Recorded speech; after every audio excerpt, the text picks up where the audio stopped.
She laughed out loud at the especially nifty, Jim thought, witty pun he glued in 4 colors plus white on purple. I dream of Jesus with the light brown hair. And she, honest to gosh, admired the speech Jim made to introduce his second slogan, give peace a chance. Everybody's talking, the song's so popular, but nobody's giving peace a chance. We gotta stop protesting. We gotta stop the parades. We gotta be quiet. Because if we aren't, how are we gonna listen? How are we gonna care? Miss Murray let Jim clap erasers in empty wastebaskets. She let Jim correct spellers in English papers. And one Thursday afternoon, when Jim stayed in from recess to help change a bulletin board, she asked Jim if he wrote poetry. Jim told her he didn't, but all of a sudden Jim Brandecker knew what he wanted to be. Jim crossed to the grown-up side of the library for the first time, looking for poem books, and Miss Murray herself gave Jim a copy of the Oxford Book of American Verse for keeps for Christmas. For the next 2 years, Jim filled every free minute with poetry. He recited poems in one voice with Farfar, and they were both delighted. He read Britannica articles on prosodia or meter and rhyme. All the money he earned working with Farfar he spent on poem books. He bought a nothing book to express his impressions. Farfar bought him Skeets on Etymology, the Capricorn Rhyming Dictionary.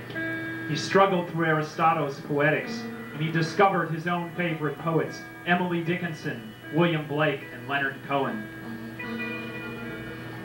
He stayed up. Don't worry, we won't break into a chorus of Hallelujah. He stayed up until the small hours to memorize poems, and not yet anyway. Most of all, he kept his own poems a secret.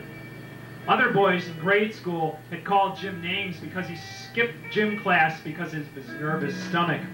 He spent the hour in the library reading poem books he brought to school. Bringing books to school also made the other boys call him names. If other boys found out Jim wrote poems, they would really label him queer. What did that word mean, anyhow? Queer. Skeet said, strange, odd. The word had traveled south, a flea in a convict's wool coat, crossing the ice into green weather with a bad temper. Well, Jim guessed writing poems did seem strange to other boys, but other boys meant that Jim had those feelings for boys that only girls are supposed to have.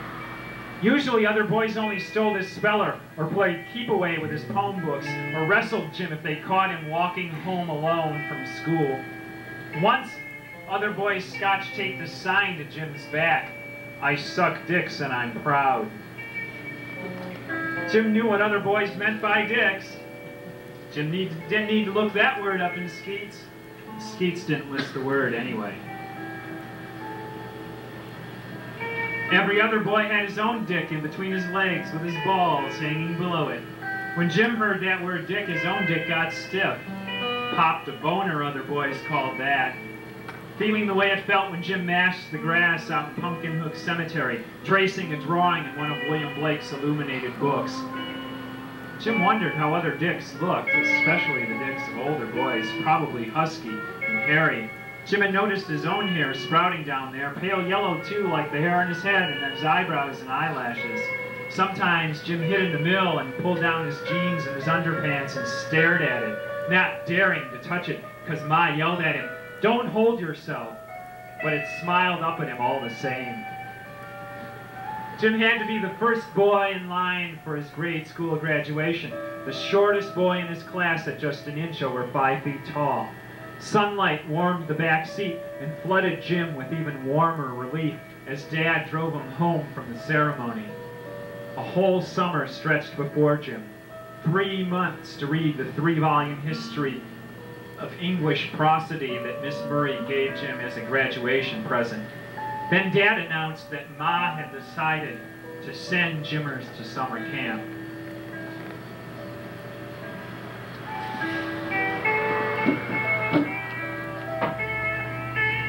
Camp only seems far away, Jimmers, but Tequamanen Falls is only in the Upper Peninsula. Jim burped. It's the best I can do. Did you pack your stomach capsules? Behave yourself. Don't roughneck. The other boys in line at the bus station watched Jim. He swung his duffel aboard his shoulder, and Dad sternly gripped his hand. Ma held Jim by both shoulders. "We'll visit one weekend of each month." She patted the back of his neck and kissed his cheek. "Goodbye." Jim could feel the other boys looking. A man in a camp uniform blew 3 blasts on his whistle, and Dad lugged his gear aboard with the other boys. He found a seat by himself, towards the rear, near a window, and the chartered bus moved out past the lights, climbing a tunnel onto the street. The sky had no color. The buildings were blocks of stone. Jim tried to concentrate on the first volume of Saintsbury, but other boys began to sing a Dumbo drinking song with 100-some verses. He let the ride jounce him. He couldn't doze. He read the first paragraph through without pause, fixing his eyes on the final period. He had missed the sense, and the jostled letters queased his stomach. This seat taken. Jim looked up. A boy stood beside the bench, rocking with the bus to keep his balance. He had hair the yellow gold that Rumpelstiltskin might spin, and eyes the hazel of willow leaves underwater. This seat taken? Soft, Jim answered, "No." "I've been visiting my grandma in Stickford," the boy said, as if he needed some excuse to sit beside Jim. "You don't live in Stickford?" "I live in Traverse City. I don't know any kid on this bus." "Sure you do. Now you do. Now you know me." Rain began to fall as soon as the bus left the freeway. The exit broadened into a 2-lane highway. Puddles reflected the pine trees that stood along the road. The bus had quieted, many of the boys asleep, some sullen, most simply bored. Rain fell faster in long waves along the metal roof. The wipers flipped water off the windshield. Miles had gone by, and Jim had not moved his hand. Christopher slept with his head on Jim's shoulder, and Jim burrowed his nose in Christopher's hair, inhaling the gold of body heat and shampoo. The bus lumbered past drippy trees, and Jim could smell pine and rain, and then he got a glimpse of stark log buildings through the pines.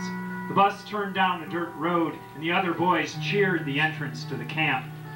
3 men wearing yellow slickers huddled on the porch of a cabin.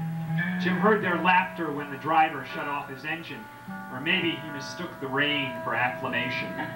The other boys shuffled to life, shouting out the windows, waving, slinging their gear. Delighted, a man on the porch lit his cigar.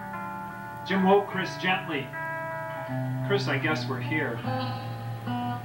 Jim could not believe the softness of his own voice in the commotion of the unloading bus.